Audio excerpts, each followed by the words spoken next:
पिछले माह 18 जनवरी को वडोदरा में जो हरणी बोट दुर्घटना हुई थी उसमें 20 आरोपियों के सामने एफआईआर दर्ज की गई थी, जिसमें से 19 आरोपियों की गिरफ्तारी कल तक हो चुकी थी। एक आरोपी धर्मेंद्र बथानी गायब था, जिसे अब क्राइम ब्रांच ने हिरासत में ले लिया है। आपको बता दें कि घटना के तुरंत बाद ही धर्मेंद्र बथानी सिंगापुर बैंकॉक की ओर रवाना हो गया था, लेकिन गुजरात वापस लौटते ही एयरपोर्ट से ही क्राइम ब्रांच ने धर्मेंद्र बथानी की गिरफ्तारी कर ली है। इस मामले के मद्देनजर वडोदरा डीसीपी क्राइम के युवराज सिंह जाडेजा ने ज्यादा जानकारी दी है।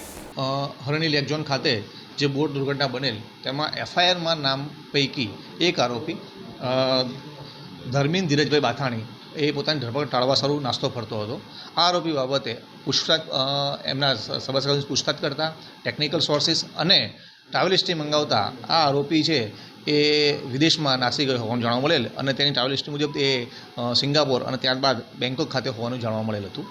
આ આરોપી બાબતે એના બેંક ટ્રાન્ઝેક્શનની એના ક્રેડિટ ડેબિટ કાર્ડની વિગતો મંગાવવામાં આવેલી હતી અને એ આધારે એના જે આ ટ્રાન્ઝેક્શન છે એ બ્લોક કરવામાં આવેલા હતા, કાર્ડ્સને એ બધું, અને એના આધારે એની પર પ્રેશર વધતા એ આજરોજ અમદાવાદ ખાતે બેંકોકની થાઈ એરવેઝમાંથી બેંકોકથી પરત આવતા અગાઉ એલઓસી એની કાઢેલી હોય ઇમિગ્રેશન અધિકારીઓ દ્વારા તાત્કાલિક તપાસ અધિકારીને જાણ કરવામાં આવતા બરોડા પોલીસની એક ટીમને અમદાવાદ એરપોર્ટ ખાતે મોકલી આપી અને ત્યાંથી એને હસ્તગત કરી અને બરોડા લાવવામાં આવેલ છે અને આ ગુનાના કામે આજરોજ એને અટક કરવામાં આવેલ છે।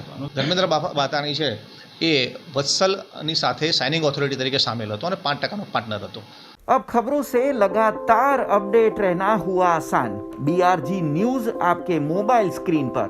आज ही बीआरजी न्यूज की mobile app Google play store और ऐप स्टोर से डाउनलोड करें और खबरों से लगातार जुड़े रहें।